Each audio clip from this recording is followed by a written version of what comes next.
brazo fuerte del pensamiento, ¿verdad?, de política criminal, de cualquier tema, que siempre ha estado con nosotros desde nuestro antiguo programa hace más de 10 años, más de 13 años siempre nos había acompañado para hablar siempre de esto.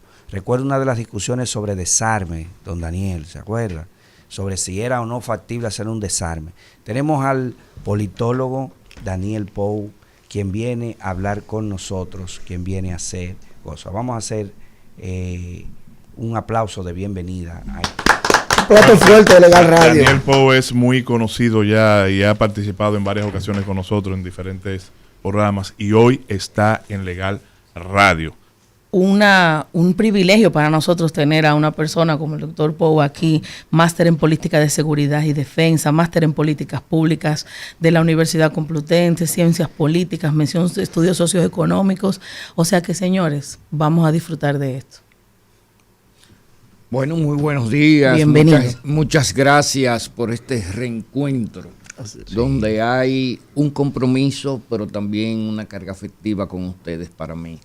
Y yo, a pesar de que tenía un plan de salir temprano hoy de la ciudad, cuando me invitó la coordinadora, le dije, deme 15 minutos. Me reorganizar mi agenda. Sí, para dar un replay, ¿verdad? Y poder estar aquí con ustedes. Y he llegado temprano porque me gusta ser puntual por respeto a la audiencia y a ustedes que hoy asumen el sacrificio de un sábado mientras mucha gente se está divirtiendo y está pasando la resaca. Pasando la resaca, profesor. La resaca, no quería llegar ahí. No, hay que decirlo claramente porque es deprimente cuando usted se levanta un sábado o un domingo.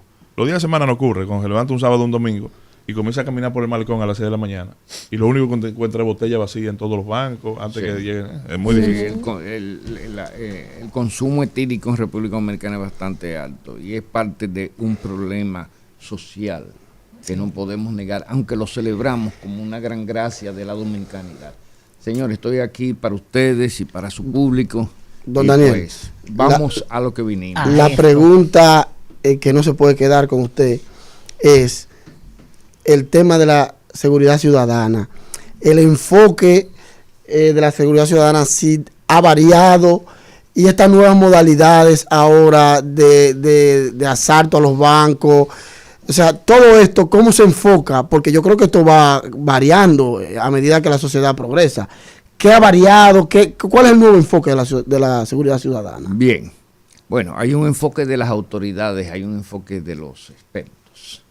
El de las autoridades se ha movido unos cuantos milímetros. El de los expertos, pues, promete todo lo que se podría llamar una renovación. Porque la República Dominicana, en materia criminal, ha tenido un trayecto de el año 2000 hasta ahora, que aunque quizás no exhibimos los niveles que exhiben otros países, Centroamérica, Suramérica, pues en República Dominicana yo creo que la penetración del crimen organizado no ha sido tan tomada en cuenta como debería. Y eso se debe justamente a que no tenemos una política criminal. Eso es uno de los principales problemas. Tenemos un ministerio público que es responsable de formular la política criminal, pero no tenemos una política criminal. Y todavía hay un problema todavía muy superior. Y es que no se concibe la política criminal dentro de un contexto de prevención. Yo iba por ahí. Interesante. Sí. De hecho, ahí justamente sobre política criminal estaba leyendo cómo el Tribunal Constitucional de Colombia, que casi no toca temas de política criminal, definió y hacía esa misma referencia. Extendió que no solamente era la conflictivación primaria, es decir, en el seno del Congreso, ni en la secundaria, en la sede de persecución, ni en la ejecución o la terciaria, porque como los países dependen de presupuesto, tienen que selectivizar qué crimen van a perseguir, por un tema de presupuesto. Y dijo, no, es mejor ahora llevar a la prevención. Y es cierto, y eso quiero que usted analice. Mire, Si usted mira, hay efecto preventivo para los mercados de valores, hay superintendencia para los riesgos bancarios, hay para el sistema de precios, prevención hasta para la moneda, pero la parte social solamente se ha dejado educación. No hay una política criminal transversal porque se cree que simplemente es de persecución y que de eso no. Y entonces el Tribunal Constitucional dijo, es global, y hizo un análisis interesante, lo voy a compartir con los demás. Me gustaría ver su visión, porque yo siempre he dicho que de hace 15, 20 años no existe una política criminal en República Dominicana, ni una definición, ni una línea que usted pueda decir, esta es la política criminal del Estado. Sí, bueno, aquí todos los gobiernos han practicado una aberración juridicista. Exacto. Y yo le llamo una aberración juridicista cuando usted cree que la ley es un elemento transformador. Y la ley no es un elemento transformador. La ley es el marco de legitimidad de las políticas públicas. Entonces, aunque usted tenga una buena legislación, es como si usted tiene un buen cirujano, pero no le da el bisturí para que pueda operar. Las herramientas. Entonces, ¿qué hacemos con tener legislaciones? Porque aquí este es un país donde todo se ejerce más de manera mediática que de manera real. Por eso, cuando usted escucha a la clase política, que es la principal, que no comprende la diferencia entre esos procesos, lo primero que dice, vamos a hacer una ley. Exacto. Estamos llenos de leyes, pero de leyes que no sustentan ninguna política pública. Entonces, ¿qué tú haces? Que tú crees que porque exista la ley ya tú vas a modificar la realidad. No, la realidad se modifica con política pública. Entonces tenemos un problema de desfase en República Dominicana. Pero yo diría, maestro, que es prácticamente endémico, institucionalmente hablando, ¿verdad? Sí, porque si usted piensa, ¿hace qué tiempo ya tenemos un Código Procesal Penal? Código Procesal Penal ya tiene 21 años. 21 años. Wow. Pues ese Código Procesal Penal todavía no tiene el sustento en materia de investigación de una verdadera política técnica, de una policía técnica, que hubo la oportunidad en el año 2010 de crearla, de incorporarla desde la Constitución. Sí, pero le doblaron el pulso al presidente. Entonces nosotros tenemos hasta el día de hoy y el presidente en ese momento muy sensible a dejarse doblar el pulso por los grupos de poder, bueno, pero dicho sea de paso. Imagínense, entonces el Código Procesal Penal, el gran ausente en el Código Procesal Penal, en ese texto, es la policía técnica judicial. Nosotros no tenemos una policía técnica. Claro, no. Y lo que es peor, hablando de que comenzando por ahí. Hablando de que el código es garantista, pero el código ni siquiera garantiza un fundamento científico en lo que es la presentación de pruebas. Exacto. O sea, aquí condenan a la mayoría de la gente por rumor y apresan a la mayoría de la gente por rumor. Bueno, y eso yo estuve con un abogado trabajando un caso de un joven que lo único que lo implicaba en un caso fue haber pasado por un sitio y tener una camisa blanca y un pantalón negro y ser el negrito que dijeron que pasó, que cometió el atraco. Si nos metemos, ahí, no tenemos digamos, laboratorios científicos para analizar pruebas de ADN. No, prueba isopotaba para descartar a los demás. Pero tú estás pidiendo, escúchame, usted está pidiendo mucho. Los que van a levantar huellas dactilares no tienen ni el polvo necesario para hacerlo. Van y hacen un montaje de que están levantando huellas dactilares. Pero al final de cuentas, cuando tú le pides, dame la huella dactilar para yo comparar. No hay. Maestro, pero un ejemplo, perdón, David. Ustedes recuerdan, hace unos cuantos días encontraron una joven en Pedro Brán, el kilómetro 32, prácticamente en estado agónico. Y con un disparo. En estado agónico. Sí. Pues después que ocurre todo, ya la joven está estable. Cuando la autoridad fue a la escena del crimen, a partir de ahí, ellos reciben la información del guardián, dónde está el arma. Y gusto ver cómo el policía comienza a grabar la ocupación del arma. ¿Entiendes? O sea, cogen el arma, le ponen la mano, la sacan de un hoyo, se la llevan en una funda. O sea, sin ningún tipo de embalaje inicial para cuidar la cadena de custodia. El único protocolo era grabarlo por el celular. Pero ¿cómo? Y ahí vuelvo con eso que dice el profesor respecto de lo que decía Manzano.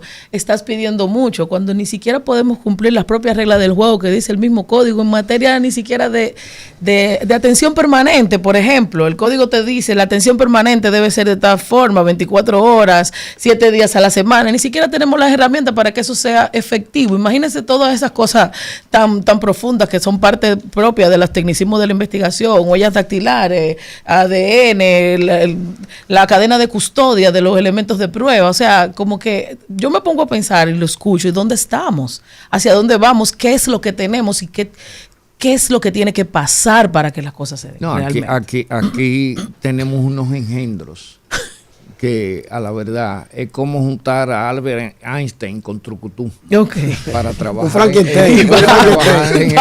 Y va forzado Einstein. Y va forzado ahí. Einstein va forzado, maestro. Maestro, en materia de seguridad ciudadana, se están dando unos códigos cada cierto tiempo, yo lo citaba en el programa pasado, que cuando designan un nuevo jefe de la policía, ese primer año pasa sin muchos inconvenientes, pero cuando comienza a transcurrir el segundo año, y va llegando el plazo, ¿verdad?, que para el cual fue nombrado, entonces se activan una serie de manifestaciones a nivel criminal, incluso conectados con organizaciones criminales. ¿Esto obedece verdaderamente a un comportamiento natural de la criminalidad organizada o es algo que pudiera estar conectado con la alta política a partir del manejo de diferentes grupos de poder? Mira. Es un buscapié, profesor. Es un buscapié que le ha tirado este hombre. No. Wow, Gustavo, pero... No, Gustavo sabe que yo he trabajado mucho ese tema de los ciclos. Así es. Los ciclos. Dense cuenta que la espiral de violencia, tanto social como delictiva, porque en República Dominicana hablamos de la violencia delictiva, pero resulta que la social produce el doble de homicidio que la delictiva. Sí. Porque parece como que somos una sociedad que estamos en un proceso de autoflagelación. Entonces, Bauman. Bauman, claro. Sí, porque ustedes ven que tenemos etapas de caída de la violencia delictiva y etapas de caída de la violencia social. Indiscutiblemente que entre la violencia delictiva y la violencia social se produce una sinergia que para muchos es imperceptible. Pero toma en cuenta que aquí sucede cada 2 años. Sí, pero la política criminal es diferente. Sí. Lo que sucede está que no tenemos políticas consistentes. Se ha apostado más a lo mediático que a lo real. Yo un día estaba hablando con un grupo que me dijeron que estaban haciendo un trabajo de campo para allanar el terreno para instalar un programa. Y le dije, ¿cuántos grupos focales tienen? ¿Qué es eso? Grupos focales. Lo importante de un programa de política pública, que es el instrumento más fehaciente, más robusto, es crear grupos, ¿verdad?, focales para convertir en la demarcación el programa o la política pública en una cultura ciudadana. Claro. Sí. Que es la única manera que tiene de ser exitosa. Y el ejemplo es Japón. Me excusan que me traslade a Japón. No. Pero en Japón desde los 5 años el niño empieza a familiarizarse con la policía de su vecindario, de su localidad, y él ve al policía como su guardián. Uh-huh. De hecho, esos policías orientan a los niños desde que están en preprimario, socializan con ellos. Y ese policía tiene una formación que le permite que el niño no lo perciba como un ente coercitivo, sino como quizás un poquito el gran padre, ¿verdad? Un ente de confianza. Un ente de confianza. No miedo. No, aquí a los niños le dicen, te voy a llamar a la policía. Es un asunto cultural como el cuco. Entonces, o como a los médicos. Mira, lo que pasa está que lo que proponemos muchos especialistas implica un trabajo. En un país donde la gente quiere hacer las cosas mecánicamente y no de manera inteligente. Entonces, todos esos ciclos, esa curva sinusoidal que se da, ¿verdad?, manera de espiral, entre los picos arriba, los picos abajo, a veces coinciden. Y claro, hay que decir que aquí hay directores de la policía que le hacen huelga de brazos caídos. ¿Cómo? Sí, sí. Porque la policía tiene una función que no está dentro de su ley ni dentro de los protocolos de acción. Y es que la policía armoniza los intereses de los grupos delictivos en este país. Media. Miren. Es de control. Sí, Una controla. contención, sí, sí. sí, sí. Por eso nosotros tenemos... Pero no es algo que solamente se da aquí, maestro. No, Usted sabe que claro. las grandes agencias que persiguen el crimen organizado precisamente buscan incluso posiciones de conciliación, entre los mismos carteles. Claro. Eso se da en todos los países. Entonces, nada más hay que ver cómo en República Dominicana, que tuvimos una tasa de homicidio de 56.56, tú te acuerdas en aquellos tiempos cuando hablábamos de eso, como el pico histórico hacia arriba. Luego del 2012, cambio de gobierno, empieza un descenso. ¿Se hizo algo para que descendiera la tasa de homicidio en el ámbito criminal? No. Se armonizó. Se armonizó. Y eso es evidente, o sea, eso... Y ahí es cuando entra la modalidad del narcotráfico. Pero en esa armonización, a mí me preocupa algo, que este año, por ejemplo, han habido en los intercambios de disparos, policía en apresamiento. No estamos hablando ni siquiera de que fueron, ¿cómo se llama? Operaciones necesariamente de desmantelamiento de cosas. Y creo que son muy altos. Estamos en 75 muertes. Sí. Y en este año ya llevamos, se midió desde hace 2 años.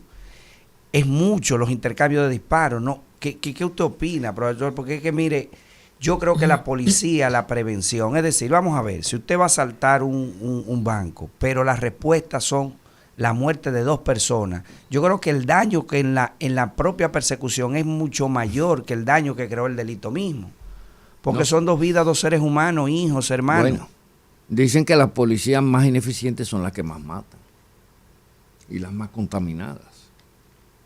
Y eso por 2 cosas. Primero, por las limitaciones en cuanto a capacidad de lograr el objetivo. La policía no está para matar a nadie, sino para capturar y procesar al infractor. Entonces, el otro tema que perjudica en ese ámbito es que cuando tú eliminas a un delincuente, tú estás eliminando una fuente de información. Y a veces causa sospecha, oiga bien, causa sospecha de que son, dentro de un grupo, son tipos seleccionados. Y si tú te pones a profundizar, esos individuos en algún momento han tenido otras experiencias, otros delitos que lo han acercado a la policía. Entonces, eso es un tema que en este país nunca se ha investigado. Yo siempre he dicho, un muerto es un eslabón que tú eliminas de la cadena de información. Sí. Y te lo digo porque yo tengo una visión de la política criminal muy especial. Yo un día le dije a un procurador adjunto, a mí lo que me preocupa es que las cárceles están llenas de insumos para construir modelos predictivos de delito. Claro. Realmente. Y eso se hace hoy en día muy fácil con inteligencia artificial. Con levantamiento de perfiles. Sí. Digo, en los países desarrollados hay hoy en día equipos de investigadores que se dedican a sostener entrevistas y recreación de actos de delito con personas con personas que han sido ya condenadas, o sea que se tiene una fehaciencia de su participación. Y estos individuos le hacen aportes que a veces le ponen boca arriba todo lo que es el concepto que tienen las agencias de seguridad. Usted citó algo bastante interesante, para no entrar en lo que es la obtención de información sensitiva de actores dentro de la misma criminalidad que están en las cárceles, incluso las autoridades internacionales en un momento determinado, la Procuraduría, a través de la conexión que se tenía con la agencia de la DEA y el FBI, se les reclamaba, ven acá, pero ustedes están llegando a acuerdos en los Estados Unidos están obteniendo la información, nosotros no sabemos qué información recibieron, hay muchísimos crímenes aquí sin resolver, que esa persona que ustedes tienen allá con la cual llegaron a un acuerdo nos puede ayudar a nosotros para poder resolver situaciones aquí que no han sido resueltas. Pero eso es un comentario ahí adicional. Usted citó a la policía de Japón en relación a el acercamiento que hay con la ciudadanía, pero nosotros lo teníamos. Yo no sé si usted recuerda cuando yo era niño, que no hace mucho, hace algunos 60 años. Hace poco. Mi mamá, cuando me comenzó a dejar ir solo al colegio, lo pongo como ejemplo porque era así. Yo vivía en la Benito González, en Villa Francisca, lo que es Barrio Chino hoy, y yo estudiaba en Las Mercedes, esquina 19 de marzo, en el Colegio Hogar de los Niños. Un tramo bastante largo para un niño de 7 años. Y a los 7 años, ya mi mamá me llevaba hasta cruzar la José Martí. Me decía, cuando tú llegues a la Mella con Duarte, ahí siempre hay un tráfico, dile al tráfico que te cruce. Sí. Es decir, fíjate la confianza que había de tus padres hacia el policía, porque el tráfico era un policía, los Caco Blanco, ¿verdad? Claro. Caco Blanco. Y así sucesivamente. Y cuando tú llegues a la 19 de marzo, ahí hay otro. Entonces, ¿qué tenemos que hacer para volver a eso? Porque lo teníamos. Bueno, qué buen ejemplo pones, porque yo me crié en la zona colonial y yo también, a mí nadie nunca me llevó a colegio. No. Yo desde que tenía 4 años cogía mi bultico y me iba caminando. O sea, ¿y quién era que nos cruzaba? El agente de tránsito. Sí. Por ejemplo, en la calle El Conde habían policías que estaban atentos a cualquier detalle, policías de tránsito que estaban atentos a cualquier detalle, y iban, mira fulano, dejaste el carro con la luz encendida. No, y el rostro afable, yo siempre recuerdo ese señor de ese tráfico que estaba en la avenida Mella con Duarte, el rostro afable, esa amabilidad, me agarraba de la mano, me cruzaba, no era que paraba el tránsito, él paraba el tránsito, pero iba donde mí, me cruzaba de la para mano. ir a cruzarte. Lo que pasa hasta que, fíjate a ver, en la policía se instauró un sistema de servidumbre. Oye, esto es un tema que puede tomar mucho tiempo. Cuando la policía se instauró un sistema de servidumbre, el policía dejó de ser un servidor público para ser un servidor de jefes. Entonces, el ser humano tiene una sola vía. Tú me oprimes, yo me la voy a descargar con el otro, que tiene menos poder que yo, que en la escala de poder está por debajo de mí. Y entonces, eso me va a compensar a mí, me va a drenar, me va a permitir abrir la válvula y bajar el nivel de presión que yo tengo. Entonces, en la policía se dio esa situación del régimen de servidumbre que causó 2 efectos sumamente fundamentales. Primero, el resentimiento de la policía con la sociedad. Y luego, algo peor. Y es la pérdida del espíritu de cuerpo, de pertenencia al cuerpo. Sí. Sentido de pertenencia. Sentido de pertenencia. Es así. Sí, el sentido de pertenencia al cuerpo. Y antes se buscaba a través de un carnet. Sí.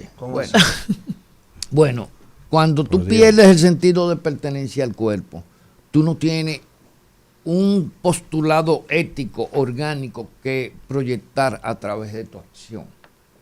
Entonces, el policía se convirtió en una individualidad donde él tenía que sobrevivir a toda costa y donde su vínculo con la sociedad era un elemento casual, no era un elemento orgánico.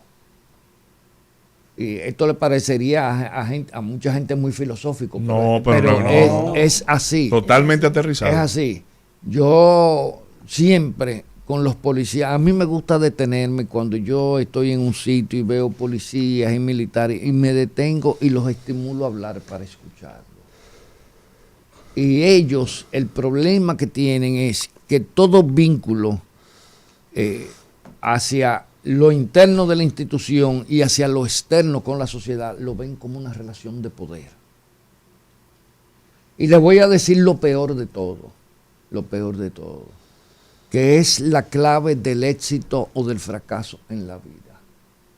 no hay sentido ni sentimiento de compromiso, porque yo digo, sentido de compromiso te dice hacia dónde va dirigido tu compromiso, y sentimiento de compromiso es la subjetividad que tú creas en tu imaginario, que te conecta con las demás personas, las demás instituciones.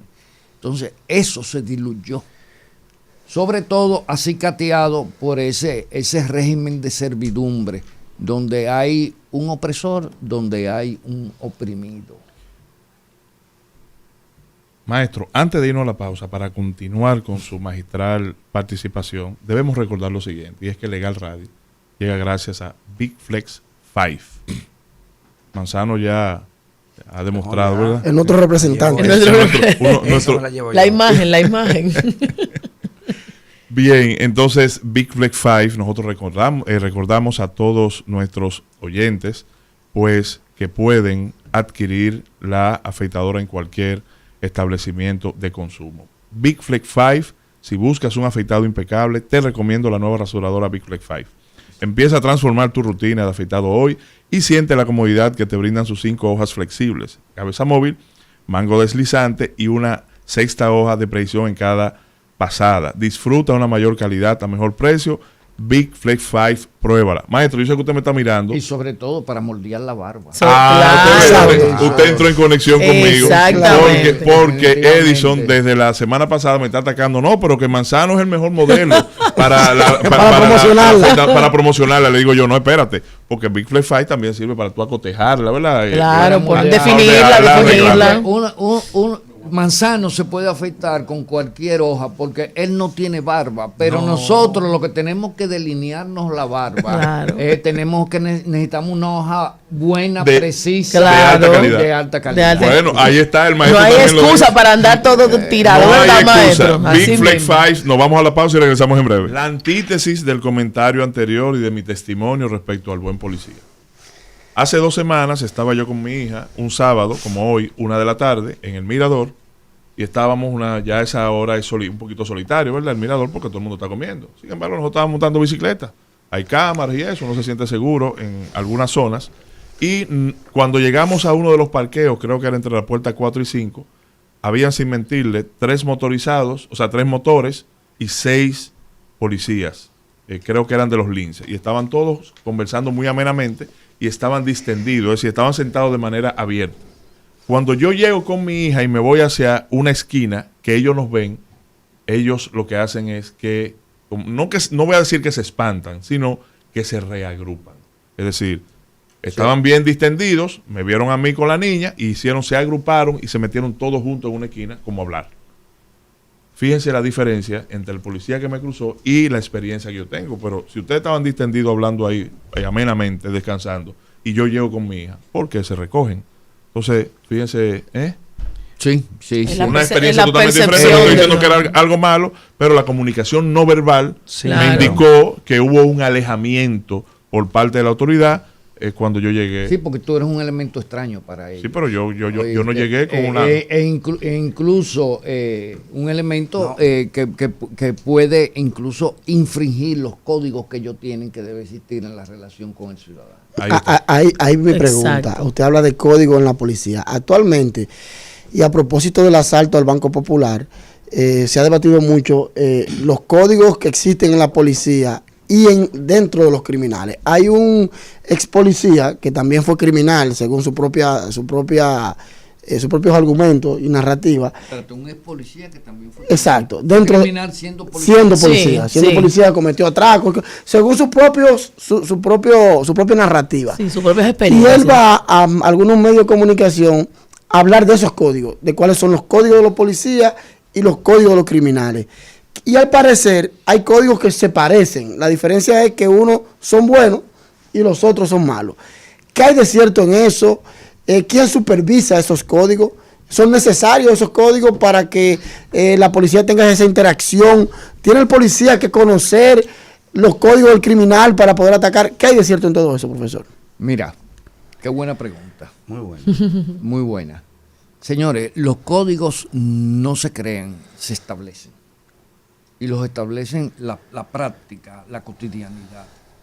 Porque, por ejemplo, tú tú te casaste con una señora, pero con el tiempo ustedes hasta con una mirada saben si aprueban o desaprueban, si consideran oportuno, no tienen ni que hablar. Pero en el caso de Edison. No, bueno, No. A mí me controlan, profesor. O sea, él no tiene, A mí me controlan, ponga otro ejemplo. No tiene voz en el hemiciclo ahí. ya, bueno, pues eso se va creando y se gesta, porque la interacción social es lo que más gesta códigos en una cultura. Entonces, hay veces que lamentablemente los policías asimilan como instrumento válido para ellos los códigos del delito. Los códigos del delito. Wow. Es lamentable Wow. decirlo. Wow. O sea, entonces, un código de la delincuencia en manos de un policía es un instrumento mortal. Bueno. Y eso es uno de los graves problemas. Repita eso, maestro. Un código. Un código del mundo de la delincuencia asimilado por un policía como Con propio entrenamiento. es una situación terrible, Claro. ¿oíste? Letal para la sociedad, porque tú vas a tener un individuo al que se le delega una autoridad y un poder que es disfuncional con relación a los intereses de la sociedad. Claro. Entonces, una de las peores cosas que yo he visto en la formación de los policías, porque aquí hay que hablar de policías y policías. Arriba hay mucha academia, etcétera, etcétera. Pero recuerden que la policía es la institución del Estado que más poder acumula. Y el poder te sirve para el bien, pero también te sirve para el mal. Otros dicen que es la mayor empresa que tiene el país. Bueno. Yo sé que usted no tiene que, ¿verdad? No. Acoger ese ¿Cómo comentario. empresa? ¿Cómo Yo así? creo que es el grupo de poder formal con mayor capacidad de desplazamiento en el entramado del poder de República Dominicana. Así es. Eso es así. Tiene alcance nacional. Tiene un alcance todo y en momento. todos los niveles. No hay una institución con ese alcance Que nacional. tiene presencia, En tiene todos dominio. los niveles. Aunque en un momento determinado, y me voy a remontar a algo que decía ahorita, el proceso de disminución aquí de la tasa de homicidios después del año 2012 fue parte de un pacto. La policía le cedió territorio al microtráfico, una nueva empresa emergente que iba a mover millones y millones de pesos en una economía paralela. ¿Por qué? Iba a mover millones y millones de pesos. Porque cuando yo oigo mucho el director de la NCD hablando plume burro, pero y me excusan que lo diga de esa manera. Ay, pero maestro, a partir este de esa escenario fecha, suyo. del 2012, ya había empezado. Fue antes del 2012, maestro. Había empezado. O sea, cuando el microtráfico comenzó a desplazarse a través del pago a la autoridad, porque eso no existía. Aquí las autoridades que perseguían el microtráfico tenían tal vez una u otra organización criminal favorita para el tema del control. Sí. Y lo dejaban operar, y eso en coordinación con agencias internacionales. Pero el microtráfico creció aquí antes del 2012. Sí, no, porque son procesos. Son procesos. Yo cuando te estoy hablando son procesos. Ok. Te estoy hablando son procesos. No quiero decir Cuando el año, porque de una vez van a enfocar el jefe. que cuando estaba se en eso. implementa en el 2005 el plan de seguridad democrática, que Leonel Fernández tuvo que, porque se le metió la tasa de homicidio en 26.56, la tasa de homicidio histórica. Y dense cuenta que en el año 2000, cuando Hipólito Mejía asume la presidencia de la República, la tasa de homicidio estaba entre 12.5, 13 homicidios por cada 100.000 habitantes. Cuando Hipólito entrega el poder está en 24.2. Y en el 2005 se le sube a 26.56. Eso es mucho. Que es la histórica. Fíjate a ver, ¿qué te indica eso? Que ha habido un proceso. Entre el 2004, 2005, ahí vienen fuertes influjos del crimen organizado. Y por eso tú ves que matan a un tipo, que el de la Lira, el que mataron por Carrefour dentro de su casa, que se aparecieron unos comandos, se subieron en la Sí, pared de la francesa, y la acribillaron a tiro. Bueno, entonces ahí vienen los influjos. ¿Qué pasa? Que en esa etapa, ¿por qué surge el microtráfico? Porque los operadores dominicanos del narcotráfico querían vender droga. No, señores. fue porque los carteles le dijo, bueno, ya ustedes se han beneficiado del pago directo en efectivo. Ahora ustedes van a tener que coger de ese pago mercancía, un 30% en mercancía. Eso parecería una simple operación financiera, pero eso no es una operación financiera. Los carteles de narcotráfico tienen los mejores especialistas y estrategas egresados de las universidades más importantes del mundo para crear una dinámica favorable. ¿Qué crea eso? Eso crea una sinergia que permite que las estructuras y los esquemas de los carteles en su forma de operar puedan irse renovando y actualizando. Porque los carteles pierden muchos hombres en el trayecto. La vida promedio útil de una persona que no llega a ser un top capo es de 10 años. Y eso hay que relevarlo. Entonces, se renueva en 10 años, hay que hacerlo. Sí, hay que sustituirla. Bueno, pues entonces, ¿qué pasó? Que empezó eso, ese proceso. ¿Y qué pasó? Los de aquí no pueden exportar drogas hacia los países centrales como Europa, Estados Unidos. ¿Por qué? Ellos sirven para operarle a los carteles la llegada de las drogas, agenciarle los carteles, allanarle el terreno para que la droga de los carteles pueda llegar. Entonces, ellos no pueden exportar droga. ¿Y qué tú tenías que hacer con esa droga? Venderla aquí. Venderla aquí. Exacto. Y crearon un mercado del microtráfico. Sí. Entonces, ahí empieza a generarse una nueva actividad rentable, porque hay que decirle a la gente, un kilo de cocaína en la costa venezolana colombiana cuesta entre $1,000 y $1,100. Un kilo de cocaína de bastante pureza, que tú la puedes cortar y multiplicar. ¿Eso en la costa? Venezolana colombiana. Venezolana colombiana. Sí. Puesta ahí cuesta $1,100. Puesta. Creí que andaba ya por 1.500, maestro. Sí, bueno, podría muy andar. barata, sí. Puesta en New York cuesta $27,000. Puesta en Madrid 60, 70. se cuesta entre 60. Puesta en Alemania puede costar hasta 90,000 euros. Y, o sea, entonces se le va agregando valor en la medida en que se va desplazando geográficamente. Claro. De hecho, en Estados Unidos, hoy en día, la coca que se vende ha llegado a precios tan altos, por eso los muchachos lo que están es consumiendo pastillas de esas. Fentanilo y esas cosas.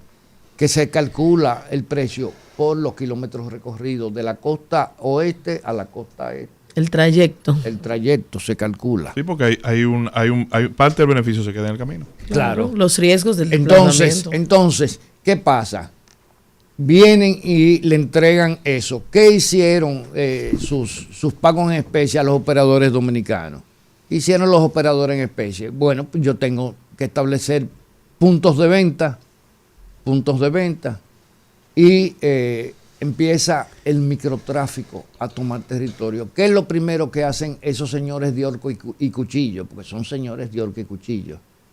Empiezan a apropiarse del territorio. El Estado empieza a perder control del territorio porque el organismo que tienen, que es la Policía Nacional, no es eficaz y se pueden sacar del territorio con dinero, y entonces empieza a ser la autoridad del territorio y a generar nuevos tipos de relaciones sociales y económicas dentro del territorio con una plataforma muy sólida, y entonces el Estado empieza a perder su poder, su influjo en términos de presencia y en términos de autoridad. Agradecerle, maestro, porque usted Cátedra. Esto debería ser una sección. Sí, usted tiene que venir por lo menos una vez al mes aquí con nosotros. Yo a entiendo compartir que sí. esta cátedra de seguridad ciudadana. Y como usted hablaba de pérdida de territorio, Legal Radio acaba de perder su territorio. Sí. Bueno, pero lo retomará. Porque lo va a tomar nuestro amigo Fausto. Fausto Polanco acaba de arrebatarnos el territorio porque viene con merengue después de la pausa. La institución más grande del pensamiento jurídico en radio se despide. Gracias a todos. Hasta el próximo sábado.